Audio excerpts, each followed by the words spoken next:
Good morning. Good morning. Welcome. Glad you're here. Can you hear me? Is it coming out? Okay.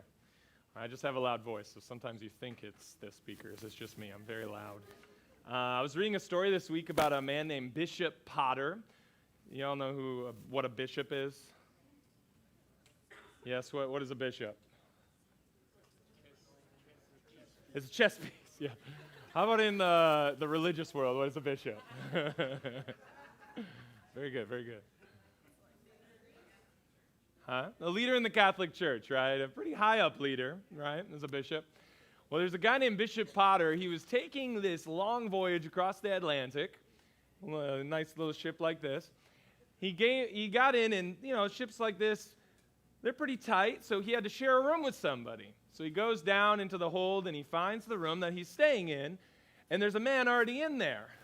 And the bishop notices the man looks a little scruffy, a little bit, rough around the edges, and he's like, oh, man, I don't know if I feel safe leaving my valuables in here. So the bishop goes up to the captain, and he says, hey, captain, I don't normally ask for this, but do you have a safe where you can store my valuables, the stuff that are really important to me? I have my watch and my money, and you see the guy in my room, I just don't really trust him. And the captain says, sure, bishop, we can do that for you. In fact, your roommate just came up here 15 minutes ago asking for the same thing about you. Sometimes in relationships, sometimes you think that it's the other person that's causing the problem. Sometimes it's easy to look and to judge based on a very small piece of this story. Right? And so today we're going to talk, we've been going through a series, we started a series last week called Untangling Relationships.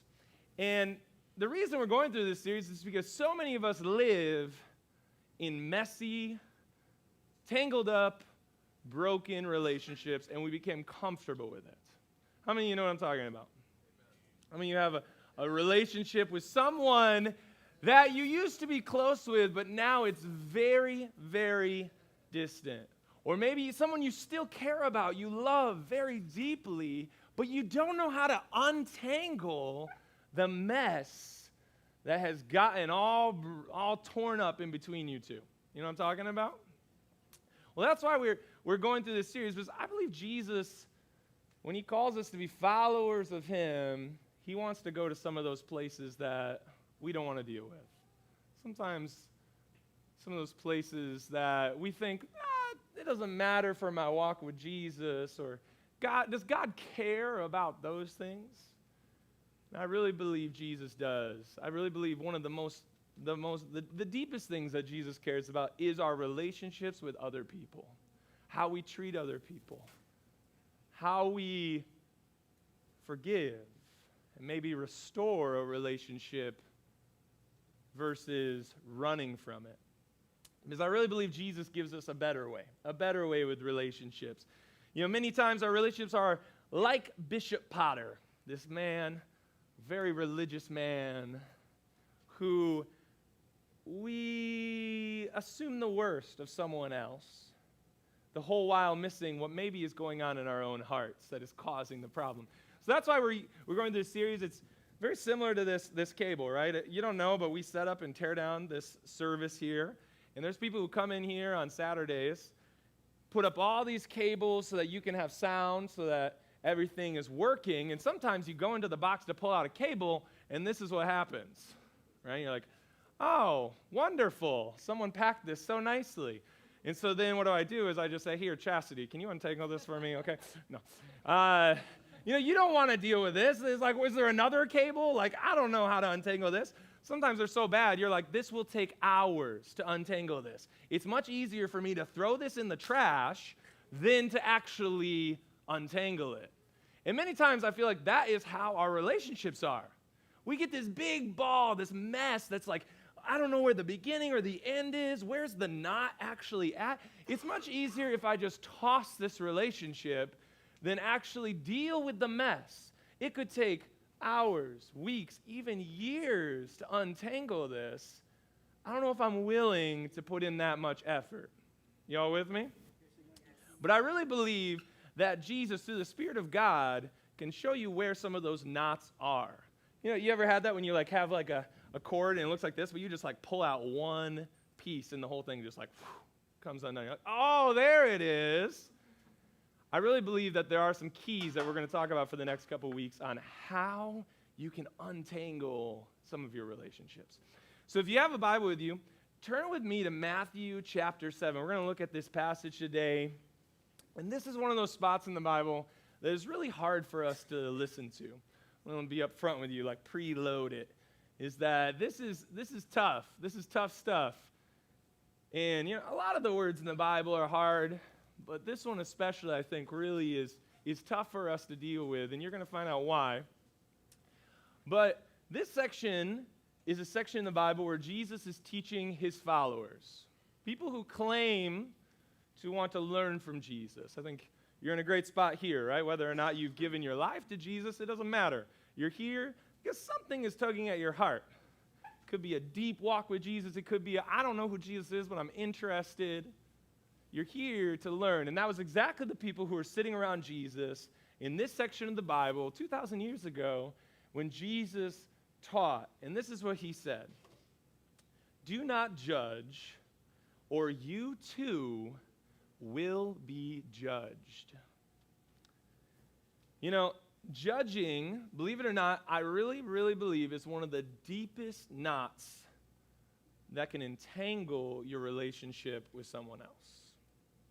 Judgment. And the judgment we're talking about here is not the kind of judgment where, you know, where like a judge gives a judgment on a case, right? Or something like that. We're talking about the kind of judgment where you look at your neighbor and based on how they dress, whether or not they have a nice car, or whether they even have a car, or whether or not they brush their teeth, no.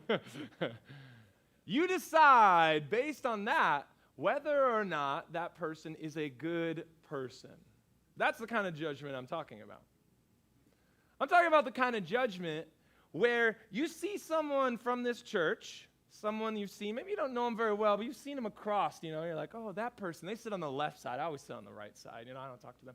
You know, they're all the way over there, and you're shopping to your groceries, and you see that person walking out of the grocery store with a bottle of wine. Everybody go, oh,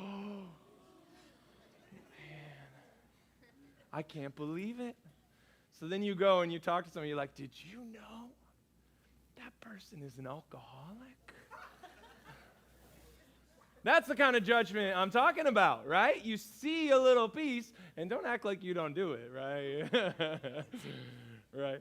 Or what about when you're eating dinner with someone, and they bring up this issue that's very politically charged, right? There's like a little topic of some sort, and before they can even get another word out, you jump on them and you label them as something like a liberal or hyper-conservative or not worth my time.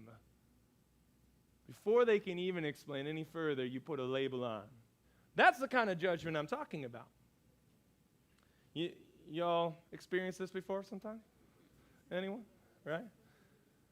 Right? How many of you have had that happen to you before? How many of you done that to someone else?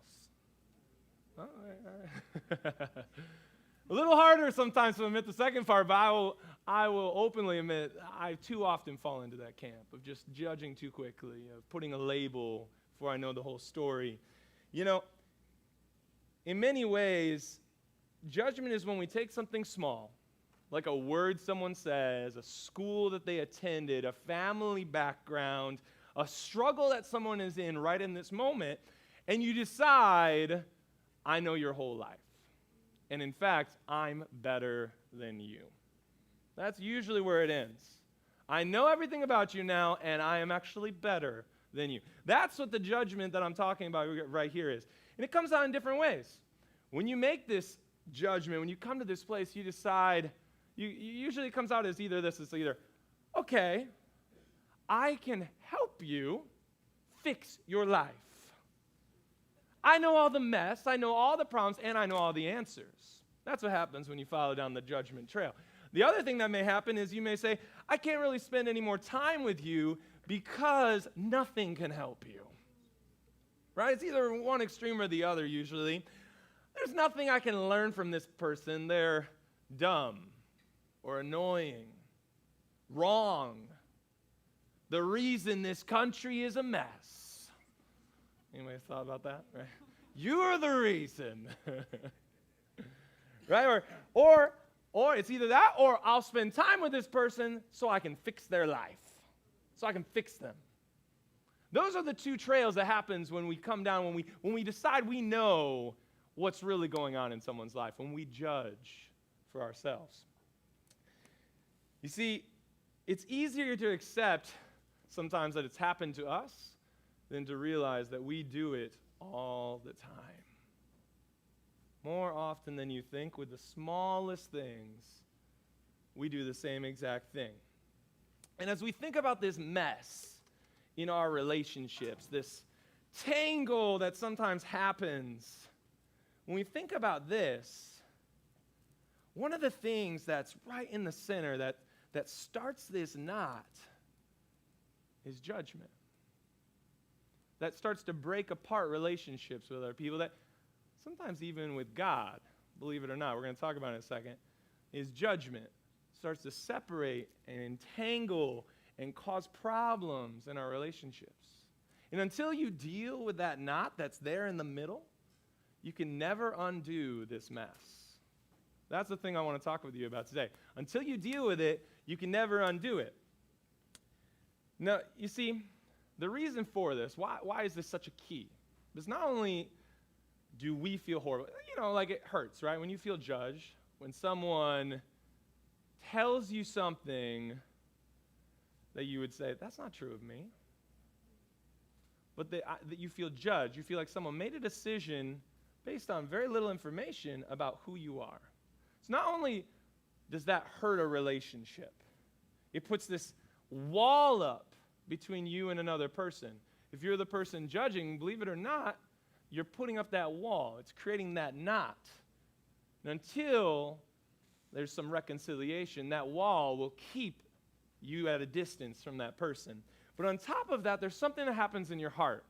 When you judge someone, there's something that happens inside. You see, by definition, you can only make a judgment. You can only make a judgment when you know the whole story. Right? If you were to have a court case and you had to go before a judge, usually what happens is the judge hears both sides of the story, hears all the witnesses, hears all the different pieces of evidence. And if it's a good judge, you really think that the judge will wait till he or she has the whole story before they make a judgment. Right? But us, when we make a judgment on someone, we usually make it with very limited knowledge, very limited understanding of someone's struggles, all the good and the bad that's happened in their life, how much they've fought to be where they are, how God is working and still bringing a plan in and through their lives.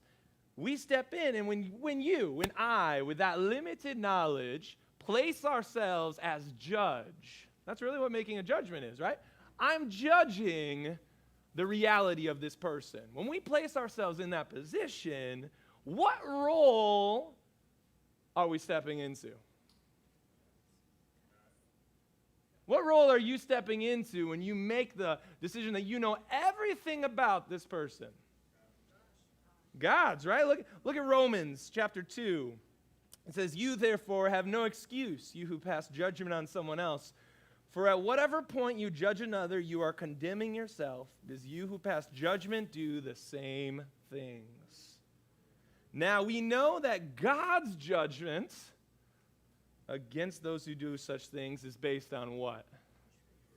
What does that mean? What's the opposite then? What is our judgment based on? Lies, half-truths, limited knowledge.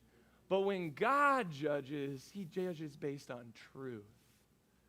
Or James 4:12, I think I got the wrong one up here. It's James 4:12 says, there's only one lawgiver and judge, the one who is able to save and destroy. But you, who are you to judge your neighbor?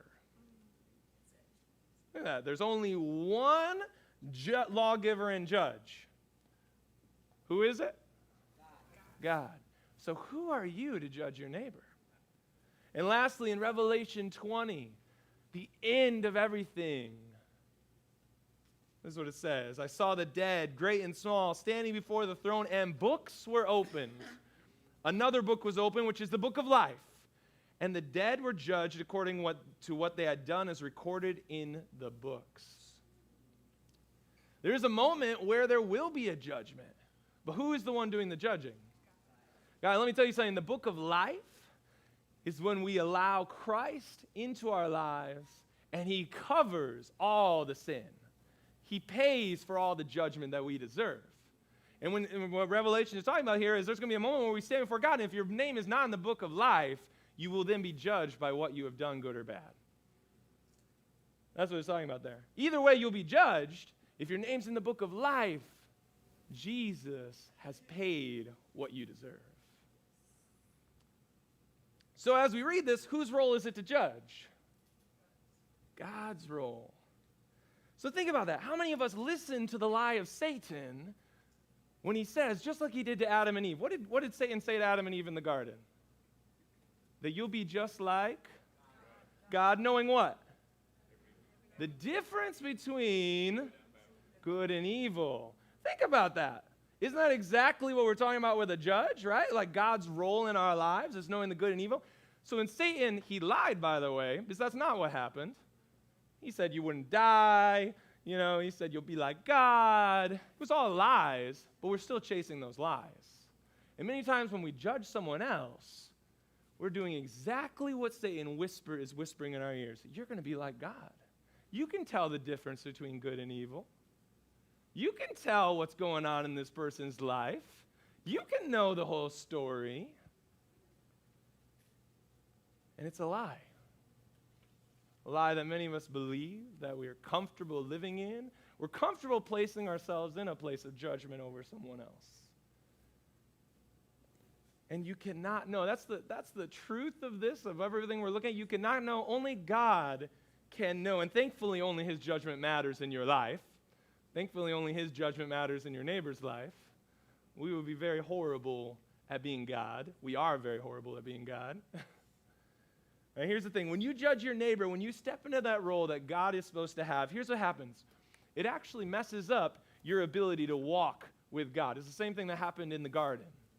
When we take that fruit and eat it, when we take that lie and we start believing, when we take that lie and we start living it, it automatically cuts off relationship with God. When you start judging your neighbor, your family member, your coworker, when you start living that way, it cuts off the closeness with the Spirit of God. It cuts off your ability to hear his voice. It creates actually a wall between you and God as well. It creates pride in your heart. One of the strongest and hardest sins to deal with in the whole Bible, the one that caused Lucifer himself to fall, pride. It all starts with the judgment. I know what's best. I know better than God. And it creates this pride, this knot in your heart, so that you start to look at people differently. You start to look at God differently. That's what judgment does. It brings pride in your heart. It builds up a wall between you and other people and between you and God. And here's what happens. When that pride gets built up in your life, your spiritual life starts to crumble. It hinders you from maybe you haven't even given your life to Christ. It hinders you from giving your life to Christ until you swallow your pride and say, I don't know what is best for my life. I can't actually be a good judge. And maybe some of us who have accepted Jesus, it's the same. You say, man, I actually am playing the wrong role when I start judging everyone around me. And because of all that, God says, Jesus says this. He just says, do not judge, for you'll be judged, right? Verse 2, for in the same way you judge others, you will be judged. And with the measure you use, it will be measured to you. Jesus is saying, be very careful with how you look at other people, with the words you say, with the way you talk about people, the way you think about people, the way you treat people. Because how you treat someone else is exactly how you are going to be treated. It creates this messed up rottenness in your heart, this rotting that when God says don't judge, it's because he doesn't want that to break your relationships, to entangle your relationships, to mess up your relationship with God. And you were never supposed to have that. You were never supposed to be in that role, and that's why it leads to tangling up all the relationships around us. And if some of you hear that, you may think, oh, preach it, pastor. I know someone who needs this message, right? You know, you all done that before? You're like, oh man, pastor, just hang on. Is this recorded? I'm going to send this to someone, you know, my family member. Oh man, right? No, and, you know, that's fine. You can share the message. It's not a problem. But don't miss, I really think God wants to deal with what is going on in you. And many times we avoid dealing with ourselves by looking out somewhere else, right? You just think, man, pastor, it's the other person. If you could just fix them, right? I can tell you how many times, like, Brooke and I have sat down with a couple, and it's always like, just fix that other person, right? Like, well, you know, you're not going to like this, but most marriage counseling is like, deal with you first, right? In a relationship, your roommates, you guys can't get along. It's a horrible situation. It's the same thing. You got to deal with you first. It's so easy to say if they would only do their part right, everything would be great. But I'm not talking about that. This morning I want to talk to you. Everyone say, me. Me. Say, he's talking to me. So look at, Jesus says, right after he says, don't judge, verse 3.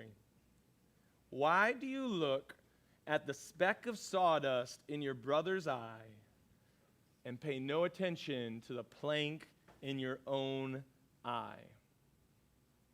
This is what judgment looks like. I got this picture. It's kind of like this, right? You have a nasty-looking stick sticking out of your eye several feet. And instead of dealing with that, you say, hey, let me help you. I think there's something in your eye.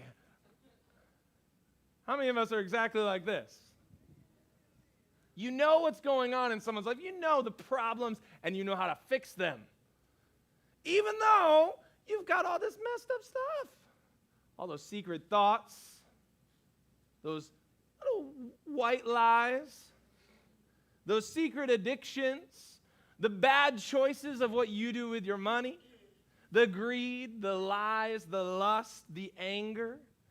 And then you look over there in order to make yourself feel better, and you say, look at that person.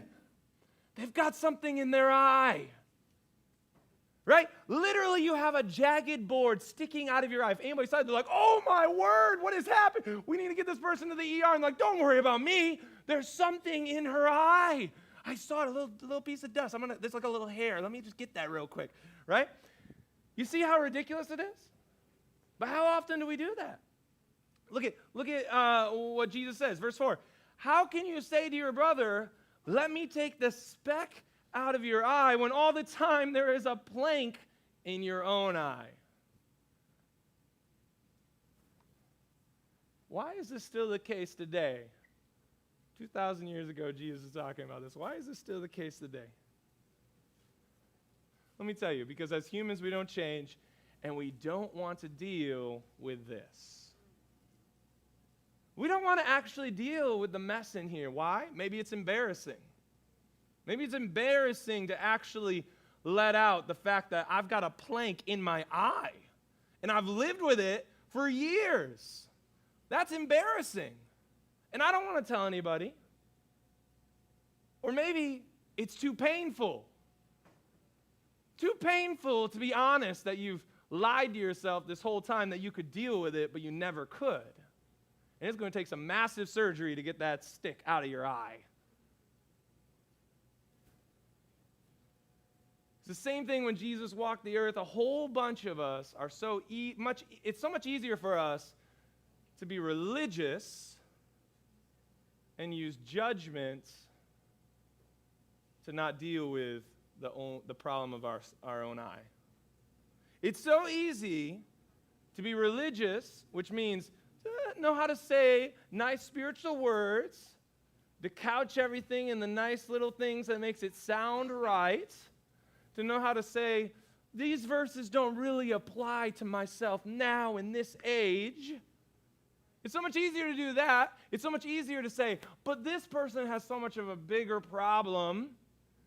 It's so much easier to say, well, if we can just help this person first, than to actually take the focus onto yourself. And I'm not saying it's easy. I'm just saying it's the real problem. This is what Jesus is talking about here. It's so much easier to point outwards than to look inwards. It's so much easier to take the focus off of yourself and say, I saw something in their eye, versus deal with the fact that you have a nasty plank in your eye. And that's what's happening today, right? I think about it. There's a focus for us as a religious movement. Religious people know how to focus on things that maybe don't affect them or are easier to talk about or have become more controversial for us. Like, oh, that's a bigger sin. Think of homosexuality. You know, the church is like very happy to jump on that bandwagon and judge people and say, oh, I know everything about you and I know how to fix you. I think about abortion. Think how quickly the church talks about that topic, easily, and thinks they know all the answers. And don't get me wrong, the Bible talks about these things. God has deep, deep views on what our sexuality should be. And God also talks about life and how life starts before birth. So I'm not saying those things God doesn't have opinions, but I'm saying it's so much easier to point over there for many of us. It's so easy to point at something, and maybe that's not your things, it's something else.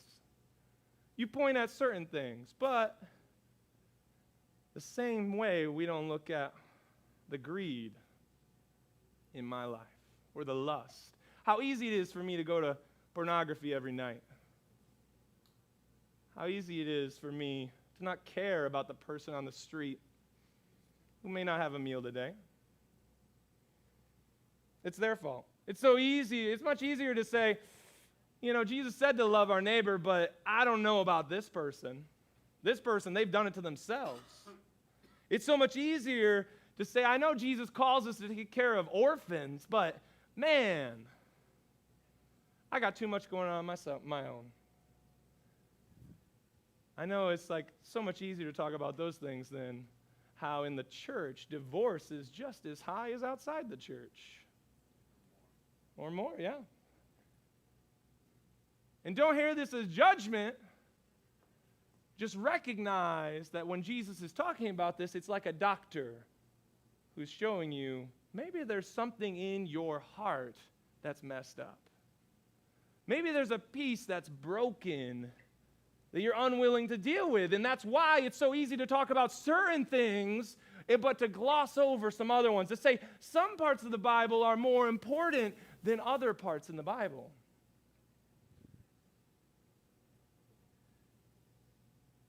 You know the things for you. You know the things for you. It's the same story as what Jesus is talking about, and we do the same thing. We say, look over there. Look at that person. Look at that group of people. And we say, oh man, we're good at like couching in religious language. I think about that. It's the same thing as Jesus was talking about. He's talking to very religious people in this section.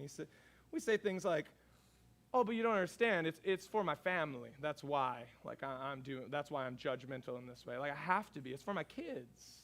I have to. Right? Or it's how God would want it. And what does Jesus say to us? Look at verse 5. You're not going to like it. You what? One more time. You? That was Jesus. Okay, I'm feeling a little hot up here reading this, but, just so you know, I didn't say that. This was Jesus. He says, you hypocrite. You didn't know Jesus was like that, okay? He is, okay? He's a little tough sometimes. You hypocrite. First, take the plank out of your own eye, and then you will see clearly to remove the speck from your brother's eye. What is a hypocrite?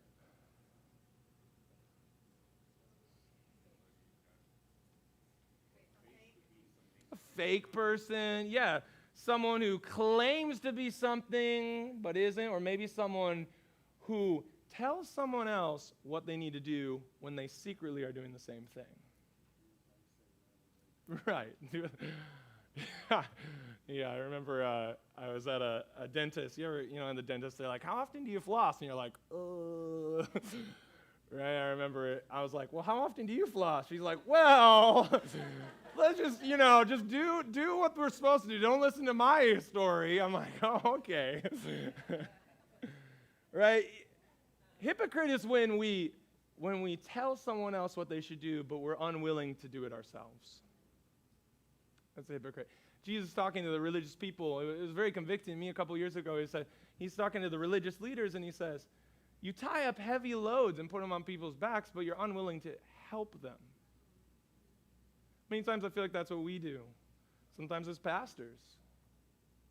We tell people a lot of things to do, but we don't want to deal with it ourselves. Sometimes that's what we do as Christians. You tell your neighbor what they should do. You tell your family member. But are you willing to? Or have you created like a cut and paste of what you're willing to do and what you're not willing to do? And this is why Jesus is saying this. This is where you got to start with this knot, right? This knot. The priority is with you. It's so easy to say it's the other person, but if you don't realize that you have that knot in the middle, that if you don't deal with the stick that's in your own eye, you'll never be able to fix it. The first priority is me. First priority is me. So many times you reason with yourself why it's acceptable to judge someone else.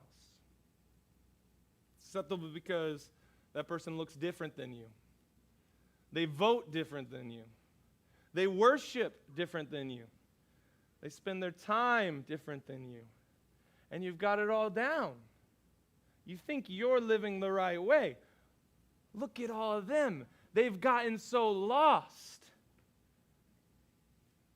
You've forgotten how messed up your life actually is and was. I see it the most with people who've been walking with Jesus for a while. They seem to have forgotten where they came from. It's like someone, came up off the streets and then they just forget what it was like down there. It's how we are.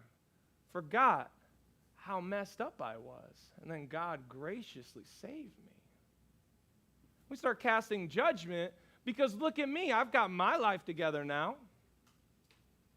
It's the same thing the religious people were doing, and we forget we've been saved by grace, not by our own doing. We've missed the cross.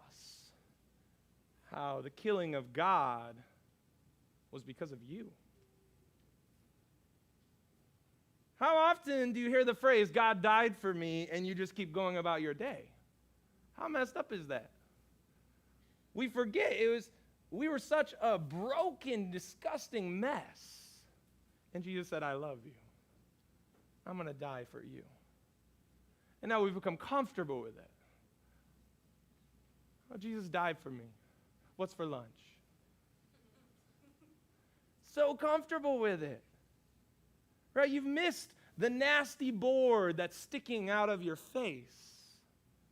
And in order to distract, you point at everything else. You've become comfortable with the board. You skip certain parts of the Bible. You have reasons, specific teachers you can listen to that'll affirm every reason why it's okay to skip that part. Believe me, especially with these nowadays. You're like, let me just Google, someone will tell me it's okay to do this, right?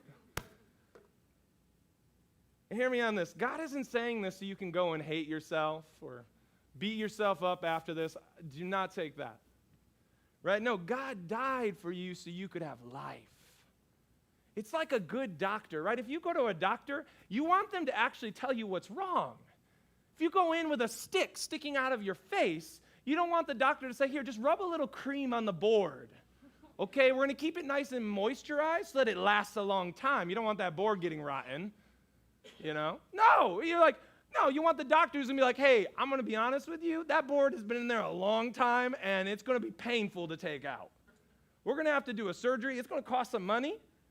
There may be some infection, but we're going to get you healthy. That's the doctor you want.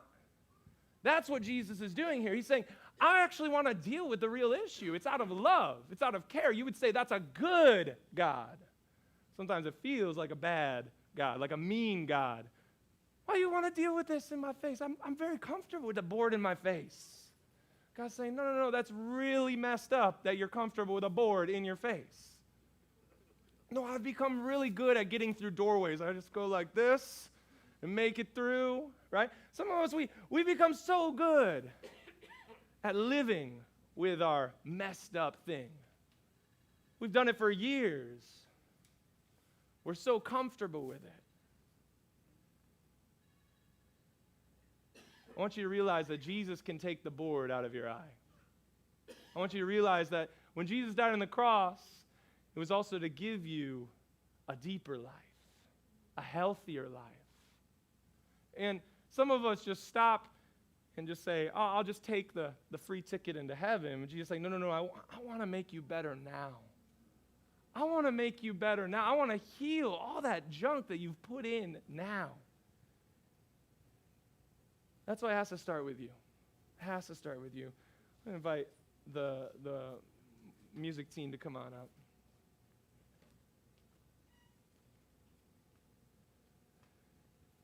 If you're able to start with you, I really believe that's the place that Jesus can actually do something this morning. The moment you say, I can't be wrong, is when you're lost.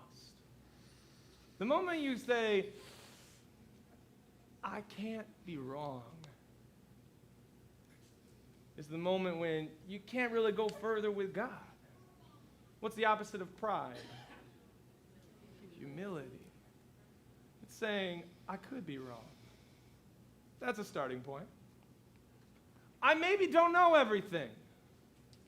Maybe I've thought I knew everything, but I'm realizing my relationships are all messed up. My relationship with God is not that close. Maybe I don't know everything. Maybe it's not everyone else. That's a good realization to have sometimes. Maybe it's not everyone else. Maybe it's me. Just the last verse I want to look at is, it's a terrifying verse, honestly, if you really wrestle with this. It's in John chapter 5. Jesus is surrounded by the most religious people of his day. The religious people who knew Yahweh, who knew God, who read the Bible regularly. And Jesus is shocked that they don't recognize him.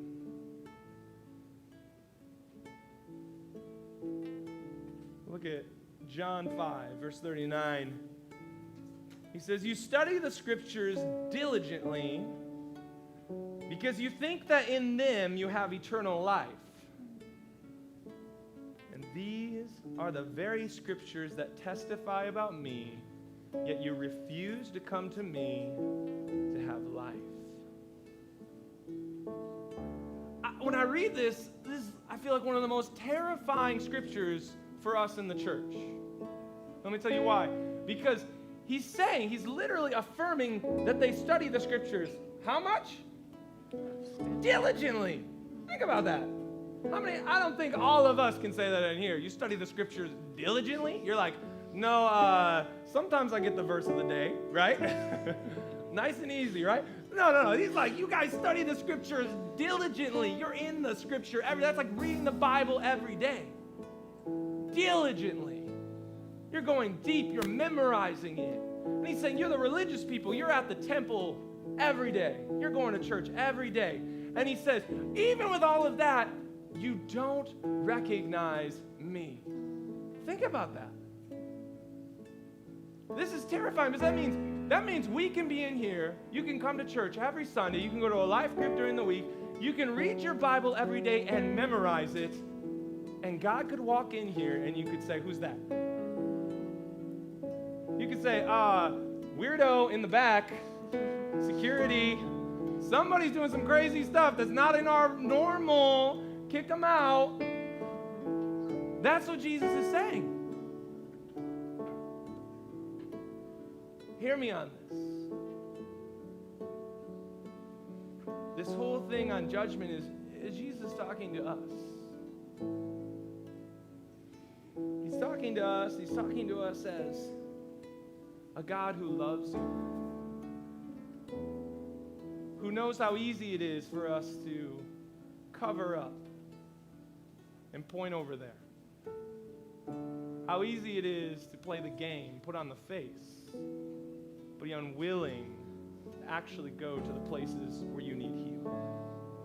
And God is saying this out of love. Jesus is saying this out of love because he loves you. But unless you're willing to let him in, nothing can happen. Think about this. If you have a stick in your eye and you refuse treatment, can a doctor force you to take that out of your eye? No. At least not here in the U.S. I don't know. Maybe other countries, they'll just tie you down. But, a good doctor